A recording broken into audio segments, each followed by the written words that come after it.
And we're live, ladies and gentlemen, boys and girls. Welcome to another edition of Kayfabe Corner. I'm your host, JPO John Purcell, to sit down with fellow entertainers and professional wrestlers here in the state of Florida. Today, what a guest we have. One of my favorites for the past several years, ladies and gentlemen, the one, the only, Chico Adams. Chico, how you doing?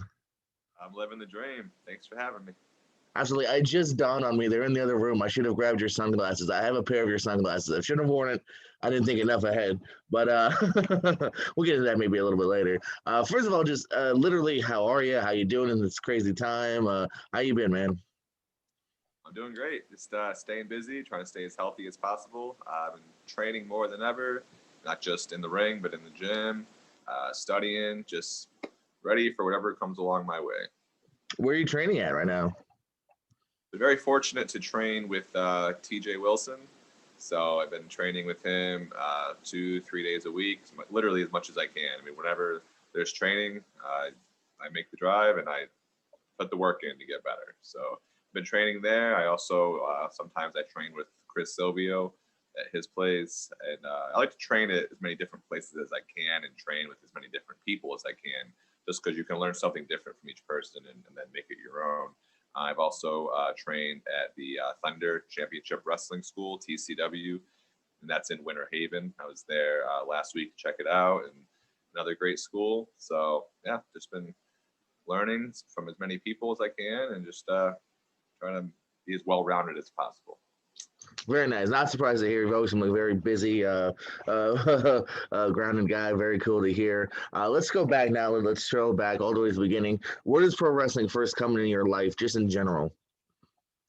My first experience with it was when I was 3 years old. My dad we had a cabinet full of VHS tapes. I know VHS is, we know what it is, but some viewers out there that might not, it might be before their time, but one of the VHS tapes that was in the cabinet was WrestleMania 5, which of course the main event was Hulk Hogan versus Macho Man. So I asked my dad, I said, what is this? And he said, oh, it's wrestling, but I don't know, you might not like that. But of course, at 3 years old, I put it in, and I see these larger than life characters, and almost right away, I just fell in love with it. You know, I remember watching Macho Man and Hulk Hogan, and to see these two warriors battle it out. You know, it just really captivated me. I didn't start watching it like full time until I was in the fourth grade, and I got into it because of Stone Cold Steve Austin. This was the fall of 1998, and all my friends in school were talking about Stone Cold Steve Austin.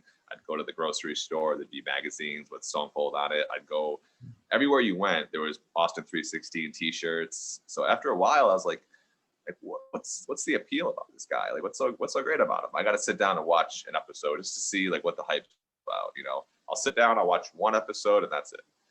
So I sat down and watched an episode of Raw, and I think it was the episode where Austin had the gun and it said "Bang 316" with Vince McMahon.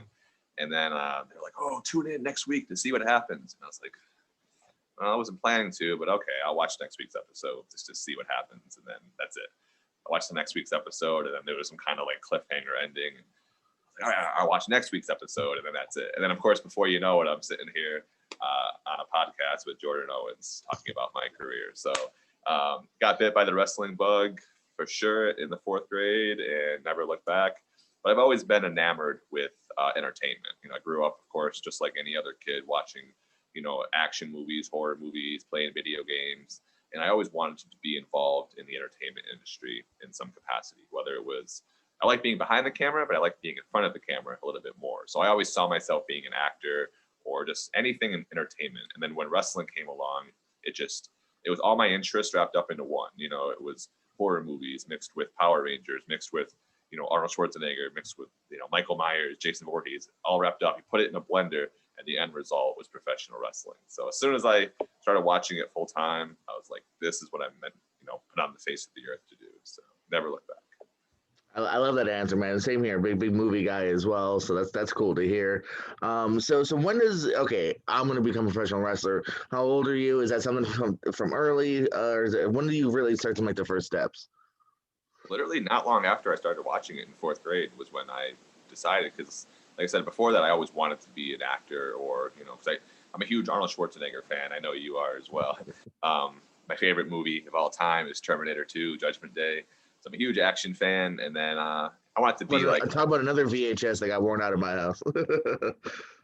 so I always saw myself being like an actor or some kind of action star. And then when wrestling came along, I was like, all right, that's what I want to do. So literally, it wasn't long after I started watching it that I was like, okay, like this is very similar to what I've always been interested in.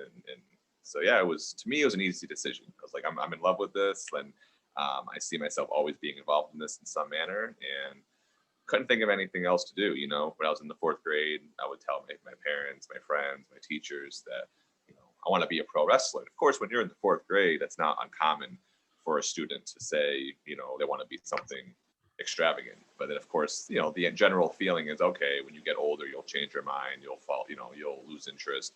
But it was, I just knew at 10 years old, I was like, this is what I want to do. And nothing changed that. Every day that went by was like a snowball effect. I wanted it more and more. And to the point where I just went out and did it. So, how old are you, and when do you start training? Where do you look? Where do you start? Where does the journey begin now? So we got our first computer when I was 12 years old, and then I started searching like how do you become a wrestler, and I found out about the concept of wrestling schools. And I always knew about Killer Kowalski's wrestling school, which was in Malden, Massachusetts, which is about 2 hours, 2.5 hours from my hometown. So I begged my dad to drive me to go check it out. So my dad was nice enough to drive 2.5 hours to take me there. I got to meet Mr. Kowalski, and you know, I got to watch them train. I was like, man, like I asked my dad, like, can I train here? And he's like, not really, because the training was 4 days a week, and we're 2.5 hours away. With, obviously I can't drive at 13, so I decided, okay, I'm just gonna work out and prepare myself and be as ready as possible. So when I do start training, I hit the ground running. So when I was 15, I started lifting weights, and that became a huge passion of mine. I just started eating healthy and lifting weights as much as possible. I was able to put on a lot of size, just, you know, naturally the right way. And then my senior year of high school, I played football, which I was never a football fan. I've never sat down and watched like a full-on game from beginning to end, but played football, lifted weights. I was always planning on going to wrestling school after high school, but then my parents really wanted me to go to college. So I was like, all right, I'll go to college for 2 years, and then I'll pursue wrestling after that. I did do a wrestling camp my senior year of high school, WWA 4 in Atlanta, which is now ran by AR Fox, who was there actually at the time. It was April of 2017. I did a 3-day camp with Mr. Hughes and Elix Skipper. So it gave me a small taste of what to expect. I got to be in the ring. I got to do drills. And so, but graduated high school, went to college for 2 years at a community college, got a degree in fitness as well as a associate's degree in liberal arts. My advisor was like, hey, with your GPA, like you can get into any college you want. So I graduated with a 3.7 GPA. So I was like, all right. So I went to get my bachelor's at University of Massachusetts. Ironically, I'm wearing the sweatshirt right now. Graduated in May 2011. And then literally a week later, packed my car, which was a BMW Z3 Roadster. So it wasn't a very big car, but packed as much as I could. And I made the 22-hour drive down to Ocala, Florida to start training full time with Dory Funk. So I was there for the first 3 months, and then I ended up switching to Orlando. And then eventually I ended up moving to Orlando, and that's where I am right now. So it's been almost 10 years. It'll be 10 years in May. Very nice. I always love the origin of a name, because now, correct me if I'm wrong, you weren't always Chico Adams, right? Yes and no. So the name Chico came actually not long after I started watching wrestling. I was in the fourth grade also. My sister was in seventh grade, and she was taking Spanish in school. So she learned that Chico means boy. So when she came home from school, she started calling me Chico. She's like, oh, hey, Chico. What's up, Chico? How are you, Chico? And I was like, what are you calling me that for? What's that mean? You know, every time she would walk by me, she'd go, hey, what's up, Chico? And I asked her, like, why are you calling me that for? And she's like, oh, well, Chico means boy, and you're a boy, so you're Chico. So I think she did it to like maybe help her remember. I don't know. I don't think it was meant to be like a full-time nickname. I think it was just like an occasional thing. But then it just kind of stuck. So from there, that was like her nickname for me was Chico, and then she ended up shortening it to Cheek. But this was around the time that I decided I wanted to be a wrestler, and I thought that'd be a cool name, Chico. And of course, Adams is my real last name, so I just combined the two together as Chico Adams. I have videos of me like wrestling around with my neighbors. I never did like backyard wrestling, but I did like we would just do segments and and I would announce myself as Chico Adams. And I don't know, I always just every time I heard that I was like that's my name. Like I never thought of being called anything else. So I started off with the name Chico Adams. When I started training and wrestling in Orlando, my trainer at the time, he told me, hey, I might hold off on calling you that for the time being. And I was like, okay, like why? Like, well, Scott Hall is associated with the school. And of course, everyone knows Scott Hall would say hey, Chico, which do with how I got the name, just coincidence. And at the time, Cody Hall was training there. He's like, I just think it's best if we just hold off on calling you that. So I ended up going by the name Bobby Adams, which is my real name. Well, Robert's my real name, but so I was like, okay. Like I wasn't thrilled with the idea, but I thought, all right, I'm going to shut my mouth and do what I'm told and go with it. So I was Bobby Adams for a little bit on a couple of matches, and then some of the fans started picking up on the name Chico, and they would chant it in my matches. So. And then eventually Cody left the school for a little bit. And so they're like, all right, we'll just call you Chico Adams from now on. So from that point on, I was Chico Adams full time. Very nice here. Who do you really kind of congratulate, or who do you credit for really helping you along the way here? You mentioned training in Orlando. Who has helped you along the way? Even like you said, recently, like Silvio and whatnot. Who has helped groomed you and become the guy that you are today? The people that I have to give the most credit to, I would have to say Jesus Rodriguez, also known as Ricardo Rodriguez. He would come by the school in Orlando that I was training at, and just he's a very selfless guy. He was still under contract with WWE, but he was coming by on his own time, not getting paid. He would do it to give back and help us, which he didn't have to do, but he did it because he loves wrestling and he loves helping people get better. So I owe him a lot of credit. Also, Alpha the Wild Samoan, who is a mentor of mine. Our next WXW show is this Saturday. It's called Backfire, but I've been able to learn a lot from him, and he welcomed me into his family, which again he didn't have to, but I learned a lot. A lot of the opportunities that I've received have come through Alpha the Wild Samoan, so I definitely owe him that. And then right now, I would say is TJ Wilson. So I would say the three biggest mentors in my life, right, and throughout my whole career, if I had to name the top three, would be Jesus Rodriguez, as well as Alpha the Wild Samoan and TJ Wilson. But obviously, there's plenty more. Those are just the three that mainly come to mind. Now, if I recall correctly, I think the first time we had met, actually, I don't even know if you remember this. I think it was USA Pro. You were fighting Matt Striker, and I remember seeing you then and going like, he's really good. There's just something, I don't know, like I always knew there was something missing character wise. Then fast forward a couple years later, you are the future sports entertainment. You're super charismatic. It's a great fun gimmick. You've had scooters, managers. You're selling the glasses. Big fan of it. Where did that come into mind? Where does that come into play? And like, is that based off anything, or when does that first start to formulate? Well, originally my first prop that I had was a baseball hat, which when I worked at a golf resort before I got into wrestling, and there was a chef or a cook rather. He would always have a baseball hat on because that was part of the dress code. But every once in a while, he would whenever we would get busy for some reason, he would turn it backwards. I was like, I asked him, why do you do that for? He's like, oh, it's like flipping a switch. When we're busy and it's time to step up, I turn it backwards. And I was like, oh, and I was like, that's kind of a cool concept. So my boss, when I started wrestling, my boss at the time, we went to this gas station and they had this black baseball hat, and just for the hell of it, he bought it for me. And he's like, oh, you should wear this tonight. I was like, okay. And I thought about that cook that I worked with. So I stepped through the curtain and I had it normal. Then I did the slow turnaround. And then so from that point on, that was like a ritual that I had, was like me flipping the switch. Like now it's time. So that was my first prop. The sunglasses, just from being a huge Terminator fan, I always thought it'd be a simple tribute to do the whole step through the curtain. And then when Arnold first put them on, the whole slow, methodical looking around. So that the fur coat was because before I had the beard, my friend at the time, he cut my hair, and he was like, "Hey, you look like Macklemore,"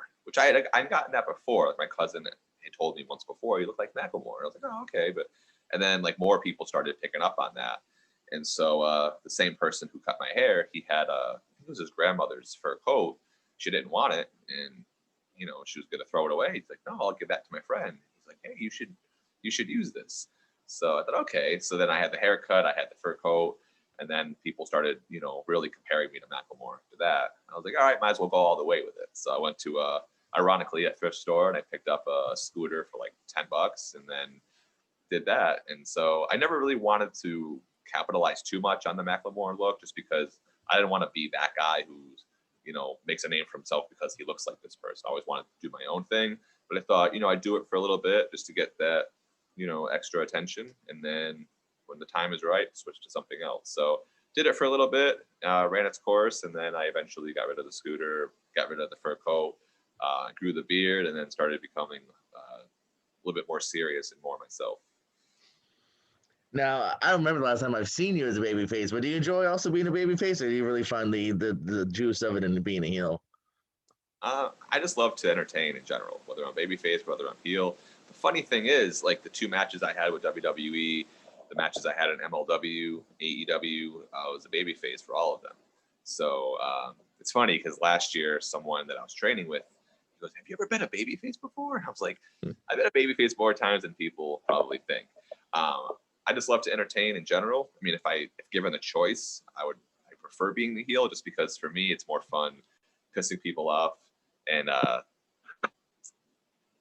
so plus people always say, "Oh, you're such a nice guy, I can't picture you being mean." And I was like, no, like watch me step through the curtain. Once the red light's on, then I'm a different person. So I prefer being a heel, but I like being either one. I just love to entertain in general, whether I'm babyface, heel, whether I'm singles, tag team, triple threat, you name it. As long as I'm entertaining, I'm in my happy place.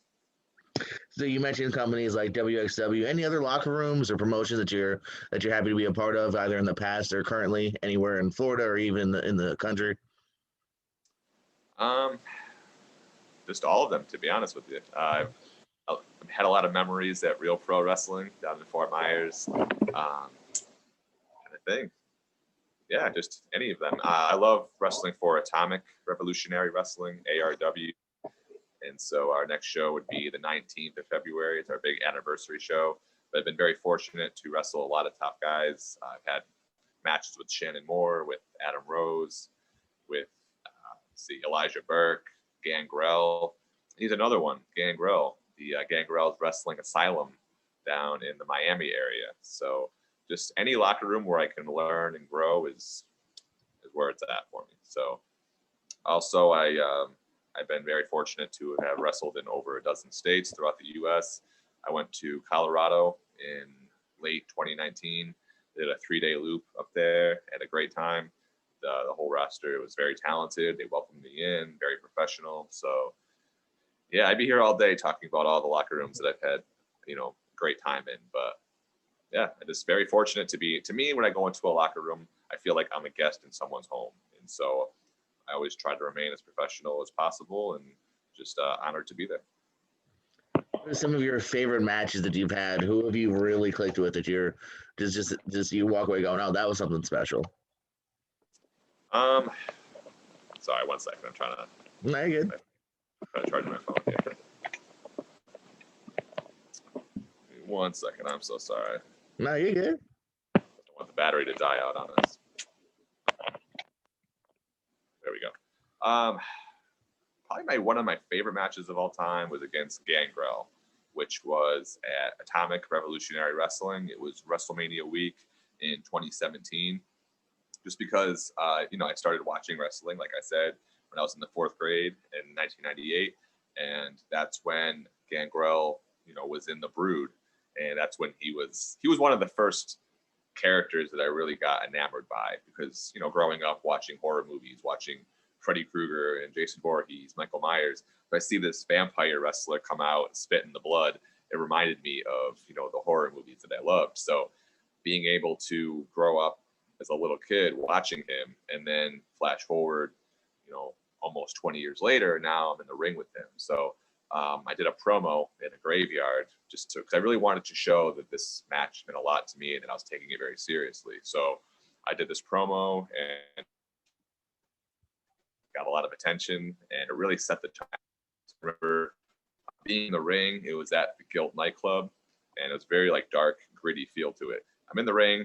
It's dark, and here comes Gangrel, and he had his old school music playing too, which was cool.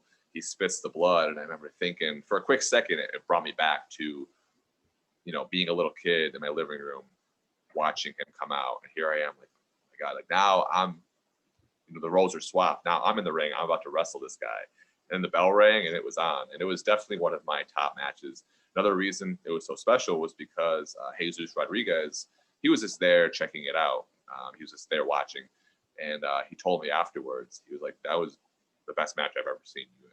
Like, you've come such a long way." So I just felt like I came full circle from just being a fan to now a professional wrestler, and being able to earn the respect of my peers and those who have helped pave the way for me. So that one, I'm trying to think what else. Yeah, I love the match. I mean, every match that I'm in, I learn a lot from and I take away from. Probably the first match I had with WWE against Leo Rush, it was April 11th, 2018. And that was just so special just because it's WWE. And we all fantasize, we all dream about what it would be like to step through the curtain and walk down the ramp for the first time. And, unfortunately, not everyone has that opportunity. So I remember just before I walked out thinking to myself, like, these next 5-10 minutes are the most important of my life. This can literally make or break my career. I can go out there and have such a bad match on my end that I never get brought back. This could be my one and only shot. Or I can go out there and kill it and get signed. Who knows? So there's a lot of pressure, but stepping through the curtain, I remember thinking to myself, like, I hate to say this, but I can die tomorrow and no one can ever take this away from me. Like, this is my moment to shine, and, whatever happens, happens. But I did it. It went very well, and it just made me want it even more. So I was fortunate to have another match with WWE a little over, actually less than a year later. Me and Johnny Vandal, someone that pretty well. We teamed up against the Viking Raiders, and that was a lot of fun. I've been able to do Raw Underground last summer.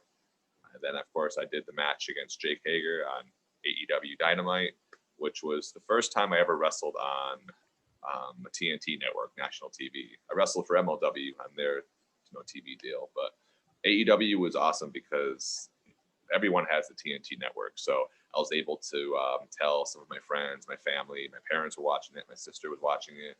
I wasn't able to really post about it just because I wanted it to be more of a surprise, but of course I told certain people. So just being able to wrestle on that stage and to have, my friends, my family watch it and just, give me feedback on it. And yeah, so those are the top matches that I've had, but I know there's plenty more that I'm probably not thinking of right now, but every match that I have, I take away from it, and I always grow. To me, there's no such thing as a bad match, because even if you do have what you may feel to be a bad match, there's always something you can take away from it. There's always something you can learn and do better. Even the matches that I had that I cringe when I think about it, I say, okay, what was it that could have been better, and how can I improve on that so that that mistake I made doesn't happen again? And to me, I look at it like climbing a gigantic ladder. Every time you go to the gym, every time you do a seminar, you train, you have a match, you climb that rung even more. And the more you do, the more it takes you to your destination. So, speaking of ladders, how many ladder matches have you been in? To be honest, I've only been in two. The two, one for sure with the Real Pro. Yeah, I was gonna say you won that one. You won that one. Yeah, that was a lot of fun. That was my first one ever, and I know I was in another one. I just can't think of which one it was. Yeah, well, at least one that I know of for sure. I want to say there was two, but man, now it's gonna bug me. We'll look it up. Maybe it's on Cage Match. We'll look it up. You spoke about your times with WWE and AEW, very well earned. I gotta ask a little bit more about Raw Underground, man. What an interesting concept, and like just what was that like? How does any kind of scoop or can you talk a little bit more about that? Like how did that go? That was just incredible. I remember we walked in and we see the ring set up with just just the poles without the ropes. And we were like looking at each other like, what's going on here? Because we didn't know what was going on. We were told to get dressed in our club wear as if we're going to a club. We're like, okay, cool. We're gonna film a segment of us at a club. All right. So we get there and we see the ring with no ropes, and we're looking at each other like, what's going on here? It was very like, kept under wraps for a while. And then when they started explaining it to us, they're like, it's just like Fight Club. Of course, the first rule about Fight Club is never talk about Fight Club. But they explained the concept, and they, the opportunity came up, and I got to go in there with Boba Tund, Davocado. So it's funny because another situation where I came full circle, when I wrestled Leo Rush on NXT, Davocado was actually his bodyguard for a little while in NXT. So he was the bodyguard of Leo Rush in that match. And then here I am, a little over 2 years later, and now I'm fighting him on Underground. So it was definitely a different experience, but just a lot of fun. Very surreal too. I remember like stepping up on the ring, and Shane McMahon asked, who wants next? Who wants to step up? So of course, Shane McMahon. Everyone knows who Shane McMahon is. Another person I grew up watching, and it had a lot of fond memories being a little kid watching him do all these crazy, just death-defying moves. And stepped up in the ring, and I remember like Shane McMahon's only a few feet away from me, and I took my shirt off, took my shoes off, and it's like, all right, let's go. I might get my ass kicked, but this is my moment to shine and show what I can do. So, yeah, Davocado, he's a big guy. He slammed me down, he threw some forearms at my temple. So, but again, an opportunity to get better and get my face out there. And it's a shame to see Underground go, but I would love to see it get brought back. And I'd say they always say never say never. And I definitely feel like it's a possibility it can come back down the road. If not, regardless, I was honored to be a part of it, especially the first episode, to be a part of something so historic, and of course to have Shane McMahon's name attached to it. It was just a huge honor all around. Absolutely, man. Absolutely. It was cool to see, man. Definitely a nice little pop in my household. Oh, shit. So, of course, we're working here in weird times now, during COVID, if you will. So any kind of advice you can give out to promotions, anything you see that they could do better as far as like running a show, or like what needs to be done, or any kind of hints? Definitely have social distancing in place, as well as just precautions. Like, I won't mention names or anything, but I remember doing a show this past July where they had hand sanitizer there, but the chairs were definitely not socially distanced. I mean, there was a group of people sitting like practically on top of each other, next to each other, no masks or anything. And I remember a few people from the show ended up catching COVID. So, and this is when it was really, I mean, obviously it's not great now, but this is when it was really bad. And Sure. so me, it's just, you can still run shows, just again, practice social distancing, have your chairs spaced out, make sure everyone's wearing a mask, have hand sanitizer on hand at all times, no pun intended. And make sure for me, I always wear my mask up until it's time for me to go out. I also get tested on a regular basis. I know some of the companies that I wrestle for, they're starting to implement having their talent get tested the week of. So I think that's also very important. I know some people might find it to be a pain to have to go get tested or have to wear a mask, but it's just for the well-being and safety of others. We want professional wrestling to thrive and grow, but we also want everyone to be safe and healthy. And that's the most important thing. The fans are the reason we are able to do what we do. So we want everyone, not just the fans, but the talent, everyone involved to be as safe and healthy as possible. So that's the first and foremost in terms of how to put on better shows or how to grow. A big part of it is just promotion, filming promos, booking talent that are professional in every sense of the word. Talent that train, that film promos, that promote, that look like stars, that work like stars. That's the thing. There's an old saying, that cheap talent isn't good and good talent isn't cheap. You see some shows where the wrestlers look like they belong in the crowd, and it's like, perception is reality.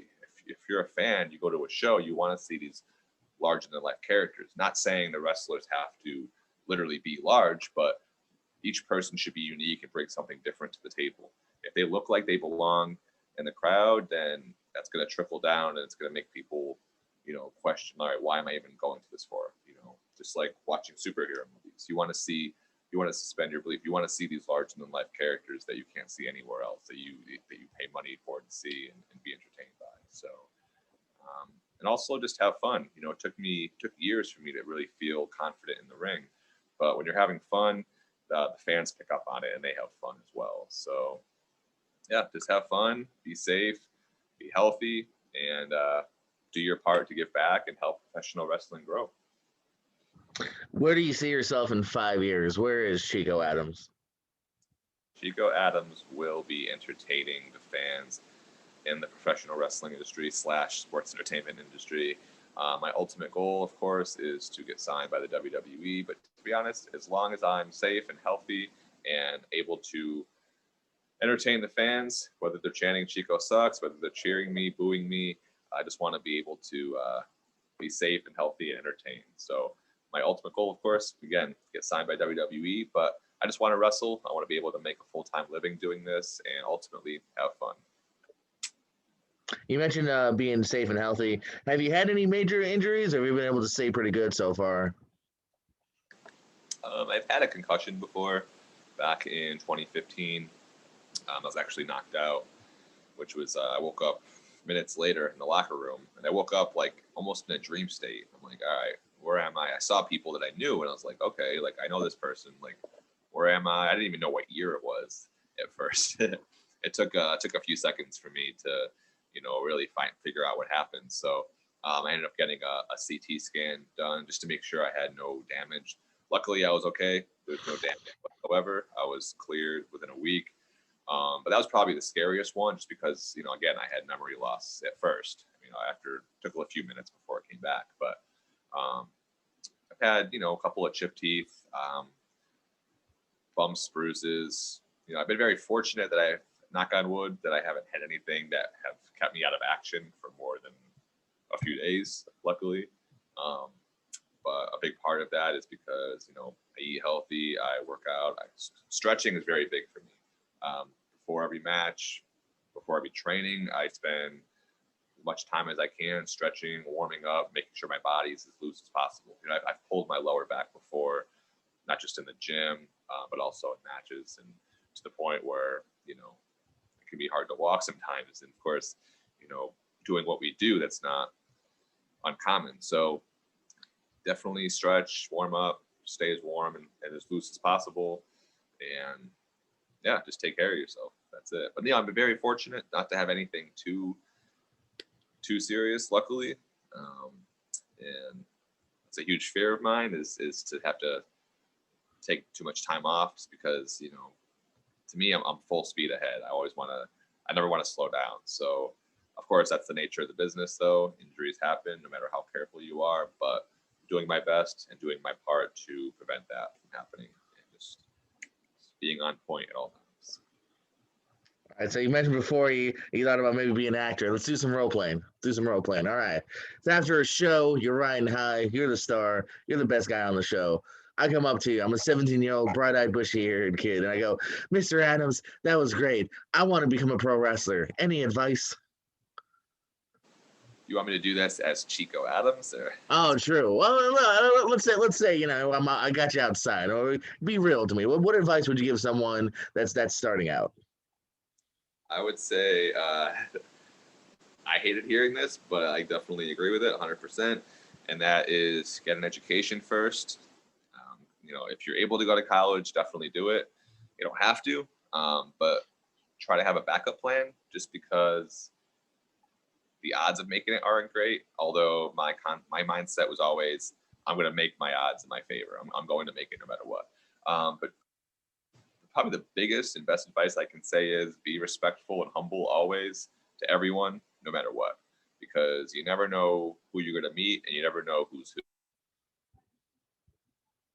Received so far in my career have come from people that I've met in the business that, like for example, with WWE, with AEW, and even now training with TJ, a lot of that came from just being a humble professional person and making a good impression to the point where people, vouched for me. And as well as I do in the wrestling business, a lot of it is word of mouth and people vouching for you. So again, be professional, respectful to everyone, always, no matter what.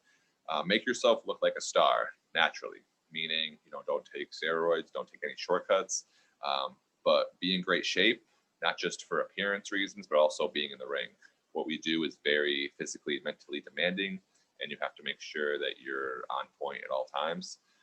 Stretch, eat healthy, stay loose,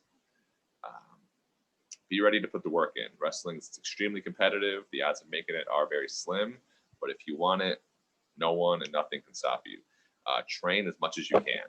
I know people who, they get to a certain point and they go, okay, I'm done training. I'm not going to pay for training anymore. I'm done training. I'm just going to do shows.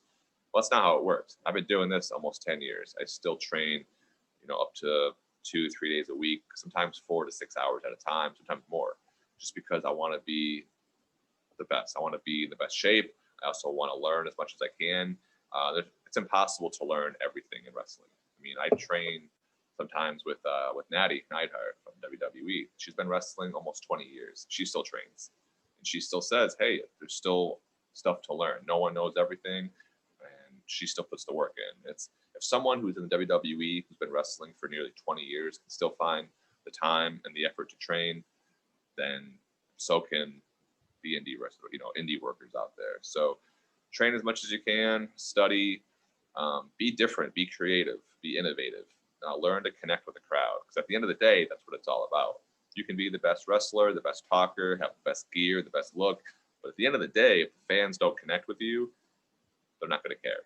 And that's what it's all about.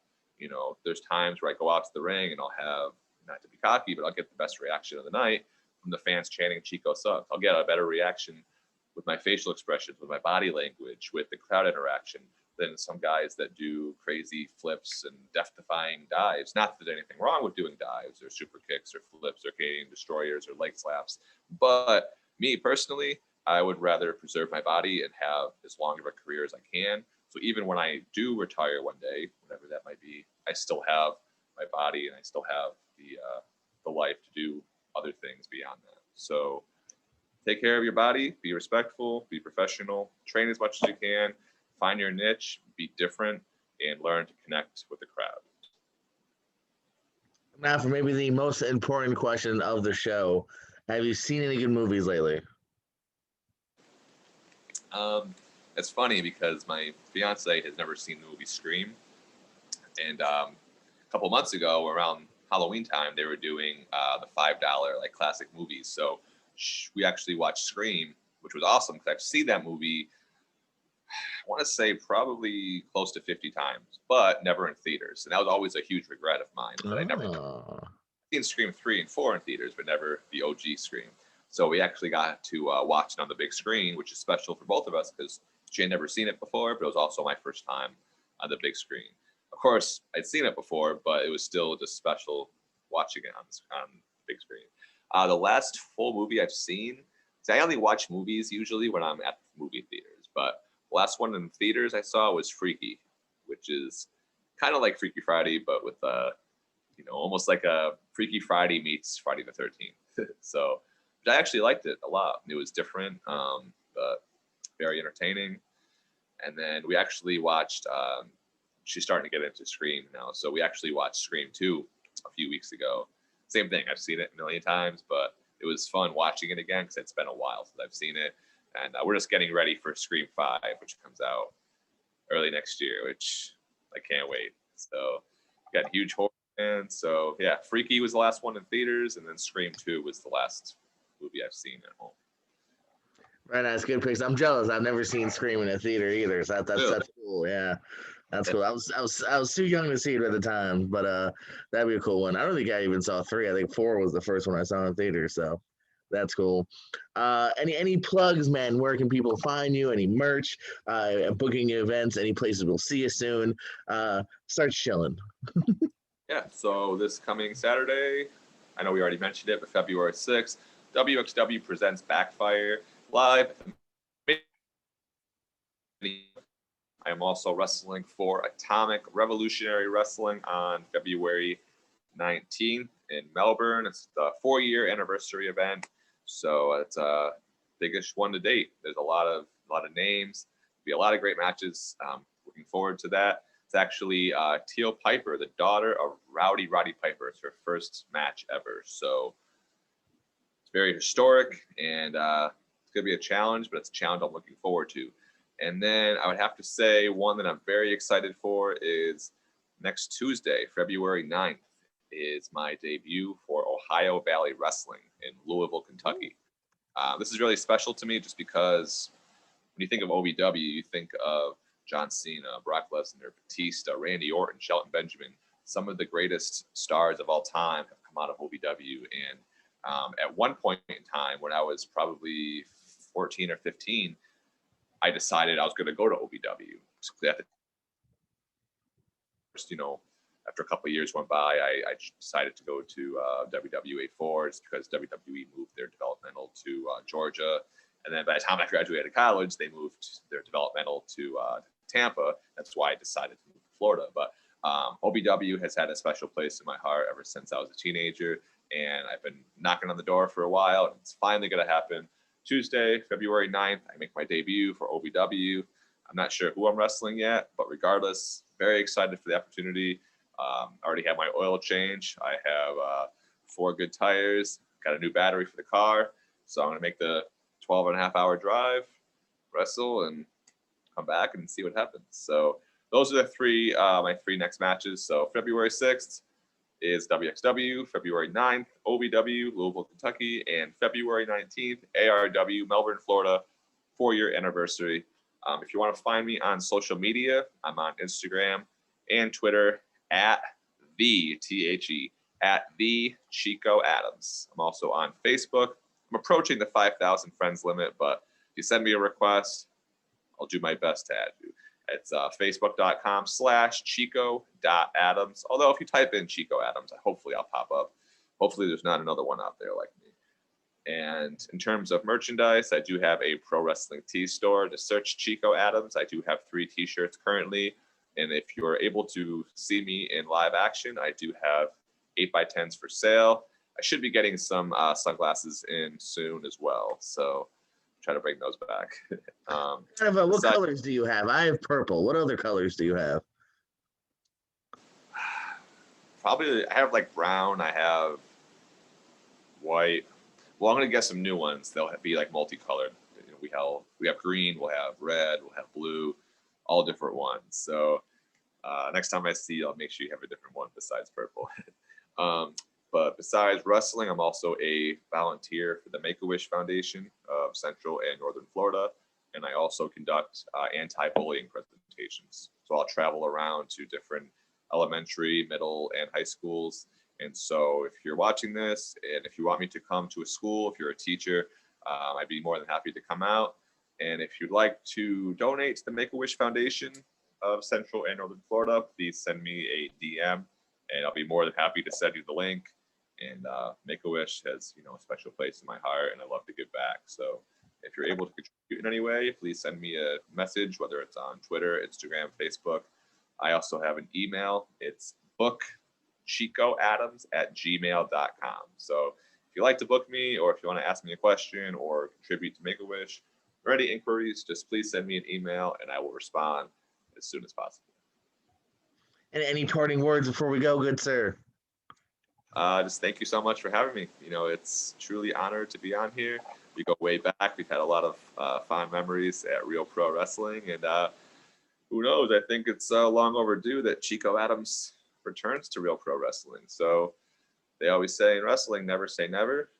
It's not if, it's going to be when. So thank you to the fans who not only support Real Pro Wrestling, who not just support me, but who support all of independent wrestling, because that's the lifeblood of professional wrestling. If you look at some of the top stars in the business right now, and a lot of them have come from the indies. So support indie wrestling. You never know who's going to be the next big thing in professional wrestling.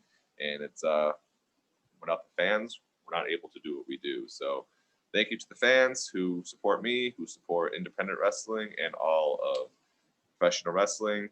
And on that note, thanks for having me. Keep doing your thing, and I'd love to come back. Absolutely, 100%, 100%. I'd love to see you in real life sooner than later. As you just said, man, support professional wrestling, WXW, OVW. That's awesome to hear, man. Atomic, so on and so forth. Chico, it's been a pleasure, as I knew it would be. So glad to have you on here, man. Like I said, hope to see you soon in the real world.